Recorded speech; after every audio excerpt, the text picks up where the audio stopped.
Good morning, everybody. This is Wendy Nystrom with Environmental Social Justice. Today, I have a very unique guest. I have the founder of the Hard Market, which is an Instagram site. So welcome, Hard Market. Thank you.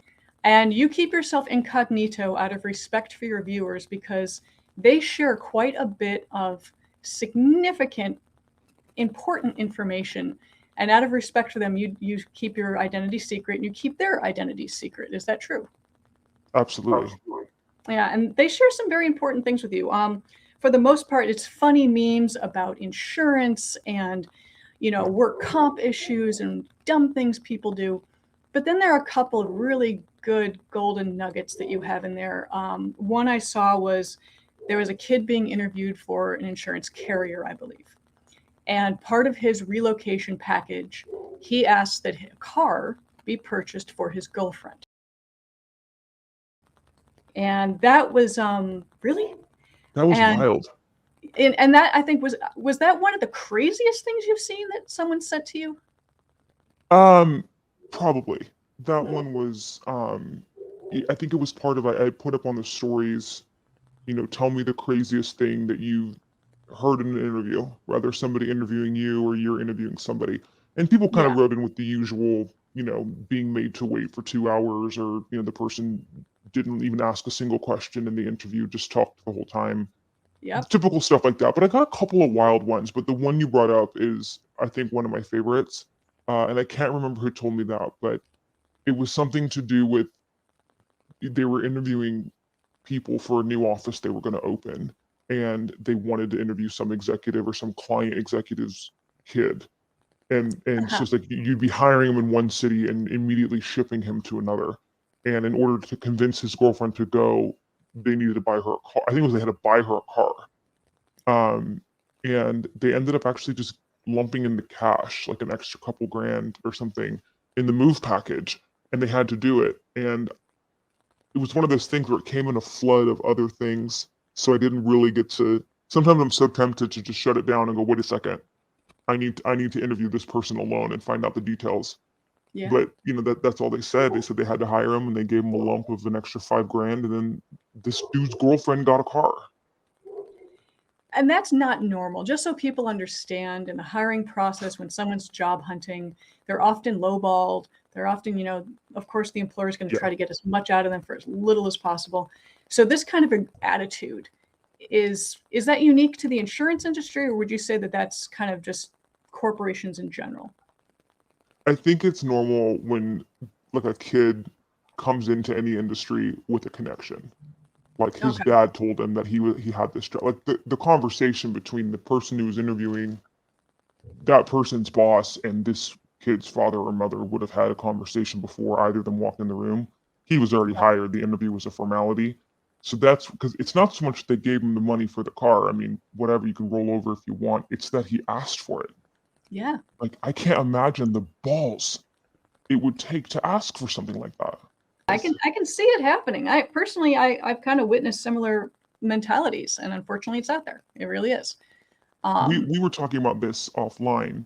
Yes. In that, I've seen and heard a lot of things from the site and in my own insurance career that are pretty mind blowing. But I've not been fortunate or misfortunate enough to have seen the really egregious stuff. Most of it, as we were talking about earlier, it's more subtle. You don't realize until 6 months later, like, wait a second, the last 10 people that have been hired have been, connected in some way. Or wait a second, I was supposed to be promoted and I wasn't, and I've kind of been talked around in circles, and actually this and this has gone wrong. Like you tend to realize it later. It's the subtle things that they kind of drag you along until it's 2-3 years later and you realize you waste your time. That's where I've ended up a lot in my career. I've not been fortunate enough to see the really crazy shit, like somebody coming in and saying, give my girlfriend a car. I should try that. You should. I mean, why not? If someone's asking for it, maybe it's happened in the past, and maybe if you never know, can't hurt to ask. That's the biggest thing when they talk about gender pay gap, or not even just gender personality pay gap. So people who are less outspoken, less confrontational, getting paid less. And it's because they don't want to argue or be seen to be difficult, or whatever the reason might be. the criticism is always, well, yeah, but they just have to ask for it. Like, well, it's not really like that, but we should all just try. We should all just go in this pay review season, which I absolutely will be publishing, Yes, um, in a more organized fashion, which is going to piss everyone off. But we should absolutely all go into our bosses and just ask for crazy shit. Just ask for that's what insane things, and we're not going to get it. But God, maybe they'll meet us in the middle. Maybe instead of asking for 10, ask for 30, and they'll give you 10. that's actually what I liked about this your Instagram page, Hard Market. You give young kids advice on what to Yes. ask for in their job. When a kid says, "Hey, I'm making X amount of dollars. I have this many years experience. This is where I live. Am I in the right pay grade?" And you're like, "Yes or no," or "Get that money, Yes. go for it," or you're like, "Dude, get out of there. They are undervaluing you." And Yeah. that's solid advice that most people don't feel comfortable giving because they, again, you're anonymous, so you can say what you want. I actually wish that when I first started my career in insurance, people would have been like, "Yeah, you're woefully underpaid, and you should look for something else." Or this is how you go for it. You give great advice to kids about learn your policy language, read the actual Mhm. paper. That is great advice. You cannot bullshit your way through that. You have to know the Nope. language. And talking about pay gap, though, this interview is a setup because you're going to come back in April with a Yeah. load of information. Where last year you did it a little bit, where you discussed the pay gap primarily with women, people of color, and how little they are paid in comparison to their counterparts who happen to be white men. And I found that intriguing because I think it was some woman, I'm going to hypothetically say like 10 years experience and making $45,000 a year. And is that a good salary? And you're like, no, no, no, no, no. No, that wasn't. Yeah, there was a lot of. It's probably closer to like 60. But there was a lot of. I've been doing this for 7, 8, 9 years, and I'm making 65,000. 70,000, and it would be in a very high cost of living city. And even when I would talk to that person, kind of offline after, like, you got to get out of there. Yeah. Well, I don't know. I love my team, and it's like, okay, well, this is why this year when we do this, or early next year I should say, we want to collect the information in a different way, which is we'll still do the publishing the stories and kind of the rapid fire that we did because that was fun for everybody. But I think there was a downside to it in the way that I did it last time, in that one, people brought it to their bosses. First of all, their bosses were probably following, and they were able to just wave it off and say, "Oh, well, you don't know where that person lives. You don't know this," because there's so little information given. It would just say, "Oh, 10 years experience. I work at Chubb. I make this." So a person in a small or lower cost of living city might have seen someone in New York and gotten the wrong idea. So I want to collect the information, like with all the different parts of the context. What city to live in, how much experience do you have? Be honest with yourself. What was the quality of your review? Because I Yeah. have no doubt that sometimes some of these underpaid people are, there could be some performance issues. I don't think everyone's a saint. That's for them to be honest with themselves. And so that way, Oh, when you look up your, city and age group and experience level, and you see what everyone else is getting paid, you can look up the variables. Oh, well, that person's making twice as much because I am in Cincinnati and they are in New York City. Like, at least there's possibly a reason. So you can go to your boss with hard facts.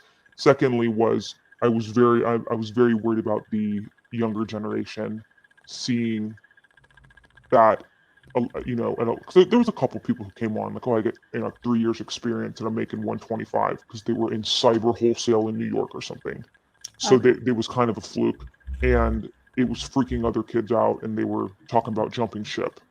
I don't really want people with 2 years insurance experience to run away from their job for a $10,000 raise. That's not productive. You That's must true. first learn insurance.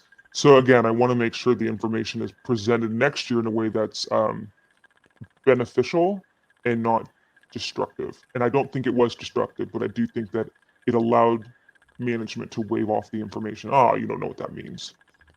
And yeah, I think more detail is better. I mean, I loved what you posted last time. I thought it was Yeah. very informative. I got mad at some of the disparity in page that I saw where, Oh yeah. some young men with a couple years under their belt were making a lot of money. And they said, is this good? It's like, are you kidding me? You're rocking it.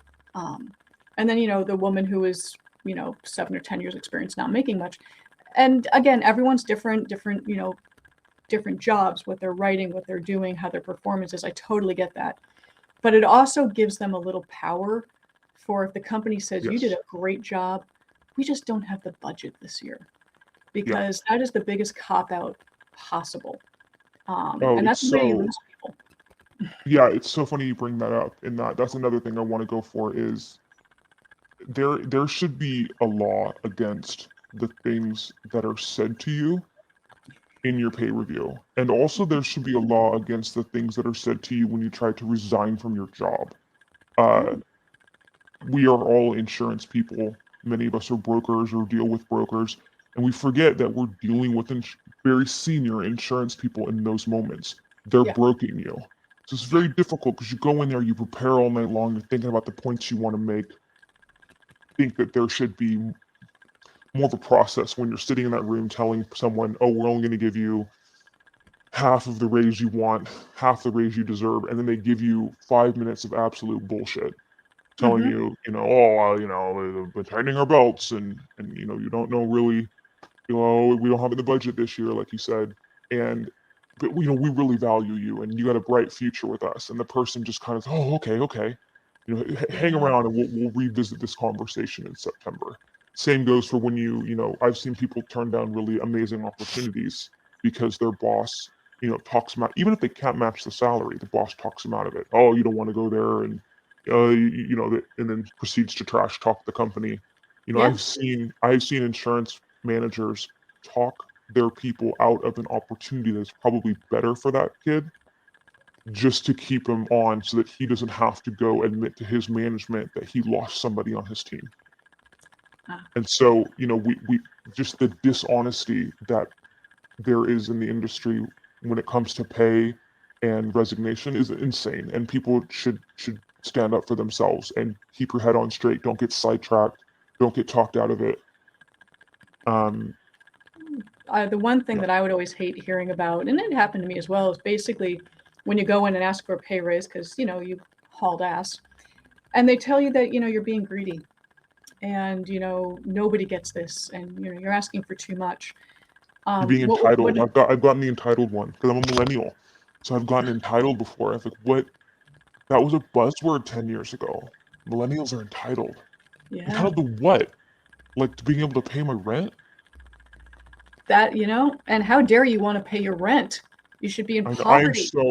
I am so into, by the way, and I hope we do this in April, the generation talk. I'm so into Gen Z. Like, Gen Z is actually what they said millennials were. Like, oh, they're entitled. They just want the money. They just want to make, 10 grand more. They don't care. They're not here for the loyalty. And you ask a Gen Z person, and they'll be like, yeah, you're goddamn right. Like, they're unapologetically looking for a better living, and I'm here for it.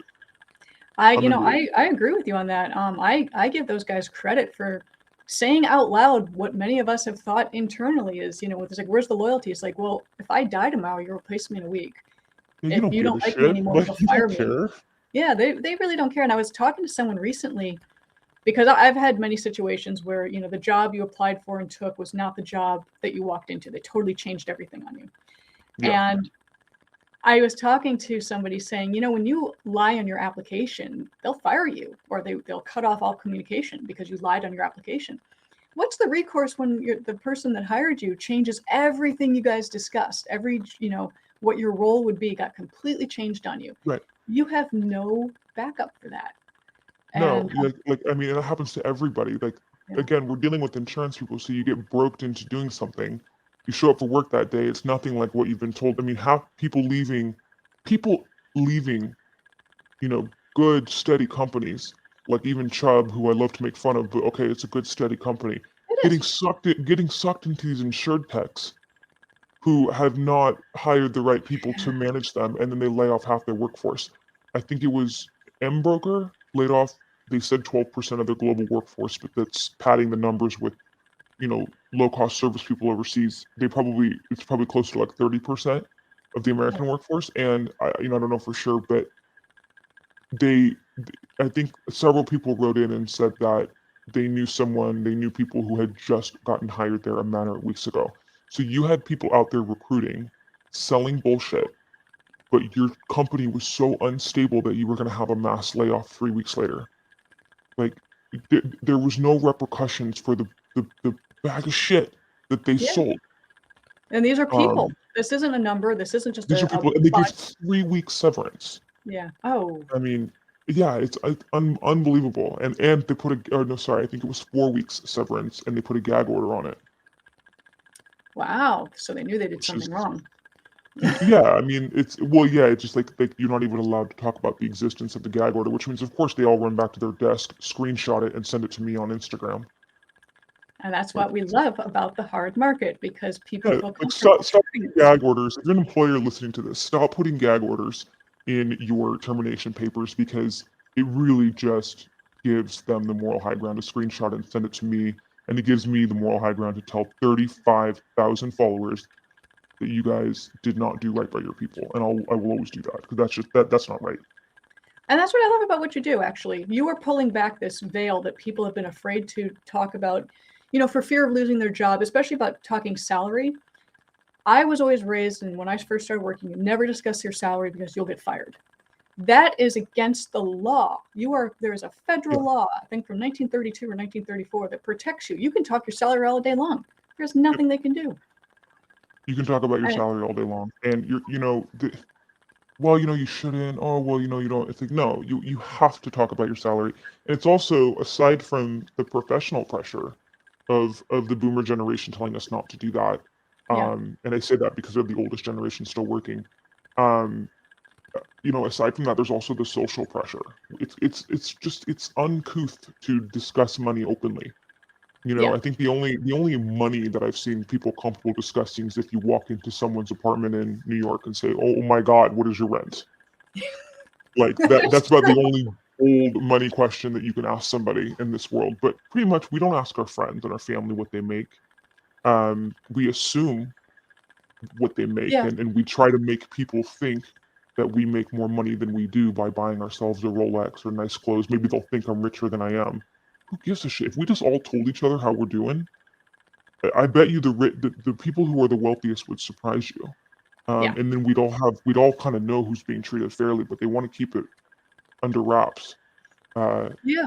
That is true which too. is which I think a lot of people get left behind because they may be uh, a woman or a person of color or somebody who just happens to be shy and doesn't like to speak up or is afraid of confrontation and just wants a quiet life, but is actually very efficient and deserves Yeah. a better deal. There has to be justice in these situations. Otherwise, we can't continue to be proud of this industry. And I'm very, very glad you do this. You are, especially, let's focus on the pay gap. As we said, it's women, people of color, but other people with disabilities, people who are Yep. extremely introverted and quiet. I mean, Yep. insurance, and the engineers that work in Age. insurance, these are quiet people. Yeah. You know, Age is a big thing. yes. Oh, age. Yeah. Employment gap is a really big thing. Sometimes women leave the workforce for 10 years because they were having a family, and then it's hard for them to come back. It's hard, or sometimes women were not in the industry at all and they want to enter the workforce late because they were stay-at-home parents. You have people who had illness who were caring for families with illness. Oh, yeah. We don't like. I was speaking to someone the other day who I wanted to hire. I wanted them to hire someone that I knew, and the skill set of the person was almost exactly what they were looking for, but the type of insured, like say it was like, oh, yeah, I guess they do energy, but their energy work was not really pipeline, it was more utility. That was how much that person was nitpicking. I'm like, my God, we can't broaden our criteria somewhat. We're literally just going to hire laterally from competitors Yeah. and just keep bumping the pay. Meanwhile, the supply dwindles every day, Yeah. and we don't get any new people. We don't have any new energy. It's maddening. The new energy is very important, because when you have people that do the same thing the same way forever, you're not going to Yeah. get new and exciting ideas. Yes. And I mean, the kids that you hired from the executive that wanted the car for Yeah. his girlfriend, how motivated do you think he's going to be to prove himself? Not at all. Whereas, like the kid, and I use the enterprise rent a car analogy, but it is literal all the time. like you hire someone from the rental car agency because they're the ones who pick you up from the airport, and the kid impresses you because he or she's like, very talkative and personable, and you're like, hey, you want a job? I know an underwriter in the market now, that's how she got her job, and now she's very senior. Those people are going to want to prove it to you. Yeah. But they didn't have an in. They didn't, and then you gave them one. Like, you're going to get unbelievable output if you were more creative in your hiring, yet we still hire our friends' children. What Yeah. is that? We have to give their girlfriends car money. What is this? It's an incestuous little circle that we're hoping to try to dissolve. Yeah, I'm somebody's kid, so I mean, what can I say? But hopefully, with the site, we can continue to poke fun at. We can poke fun at ourselves, but then also, I mean, and I don't wake up in the morning and decide that I'm going to fight the fight on gender pay gap or fight the fight on whatever. I really let followers tell me where to go. When I started asking people to tell me about their pay reviews, what I was publishing spoke for itself. Yeah. And then it launched into, oh my God, how are we handling maternity leave? How are we handling parental leave? How did we handle the Roe v. Wade situation? How did we handle, whatever other situations there might be, Aon shutting down internal travel? Like, when something big happens in the industry, 20 people will write to me at once. I do. And Yeah. then it launches the subject matter for the day. But also, little digression. I just remembered, because you just triggered my memory. When women in the U.S. lost access to formula, you organized a whole group of people, because this is your platform's international and 35,000 people. For people, hey, if you're traveling to New York on a business trip, pack up some formula, bring it to some people. Yeah, Battle Card and formula is so cheap too. Outside of the U.S., it's cheap. Oh yeah, I know they gouge here. It's ridiculous. But that was actually a really brilliant thing to offer. Just on not a charitable. It's not charity, but it's just kindness that you're offering, and letting people know. Leveraging the community. And it was amazing how there are moments in insurance where you realize how the community can really help each other. One of them was the unfortunate situation at 𝑤𝒒𝒂𝒎𝒊𝒏𝒈, where the guy at CRC died. Which I won't get into the details, but it was a big situation, very, very sad situation, and the way the community rallied around that, and donated, took care of his wife, was amazing. But also just the emotional connection between the people at CRC, and how CRC took care of itself, and the nice things people wrote in about him. Like, it was funny that a lot of them didn't really know where to go with their thoughts, so I would just get memorials into my inbox saying, here is this person that I knew, and here's all the wonderful things about him if you wanted to share it. So I shared some of it. And it's funny, there was a camaraderie there, and it was the same thing with the formula. Like, people were, oh, okay, I'll help. I have 12 cans of hypoallergenic formula. I'll ship it from New Zealand tomorrow. Yeah. To the point where by the end of it, I didn't have anybody to send it to, because actually insurance people, they're able to get their formula. They're able to ship. We make enough money to kind of afford it. So what we really probably should have done is had more of a community outreach and given it to, like, I don't know, like a food bank or something. But yeah, I mean, I've ran out of people to ship formula to. That's how many people donated. Which is fabulous. And if something like that happens again, you now have a little experience of what to do, what not to do, what to avoid. And community engagement is always important. Before we close out, though, you're coming back in April, and you're going to have some serious data under your belt. Yes. And I've been promising this for a year, serious data, and I was going to actually recollect the data from 2021, but I'm not going to do that because it's done and dusted now. So I'll do 2022. I'll do it for 2023. Okay.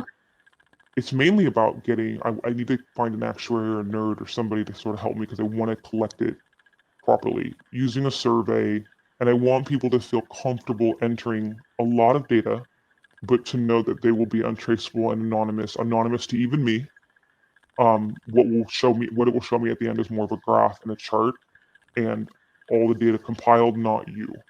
Because I think people will be afraid to enter, I'm 32 years old, I live in New York, I've been working at Chubb for 12 years, I've been doing this. Like, you could trace that person. I'm not going to publish that data. What I'm going to publish is all the data. Okay. And I think hopefully that'll give us even more insight than we had last year, and you and I can get back together and talk about what we learned. Yeah, and I think that's the most important, especially if we're talking social justice and DEI, diversity, equity, inclusion. it's important that everybody is treated fairly and equally, and kind of we have to remove these biases that seem to exist. And it's not just insurance, it's all industries, but this just happens to be the industry you're focused in. But you know, when April rolls around and when you get your data, please come back. I think this is extremely important for people to know. But most importantly, guys, follow the hard market on Instagram, because there is information in there. And you have funny memes, little jokes. Yes, it's great. But They're great jokes, Wendy. They're great jokes. Sorry, great jokes. Sorry. They're great. They are freaking fabulous. But but the advice, if you are in insurance, whether you're starting out or you're a veteran, there is solid advice in there on what to look for, how to read a form. Read the forms, people. It's not something you skim, and understand it. And quite honestly, when you have the ask me anything questions, people can ask insurance questions. Why do I want to remove? What is the JKL? Why does that matter? You know exactly why, because you've been fighting about that for years, from what I've read on your page. It's also, sometimes I get questions about things that I'm not an expert in, and then what's really cool is I just go to someone else who is. Yeah. No, it's all community shared knowledge. It's a fun experiment in our industry, this Instagram site. So yeah, come follow it. Yeah, definitely, guys, follow it, and I'll put a little link in the announcement when I set this out. But I thank you, the hard market, for joining us today. This has been very insightful, and got to come back in April with that data. I told you this would last longer than 10 minutes. Oh, I know. I initially said this would be a 10-minute interview. We're like half an hour in. It's a lot of information.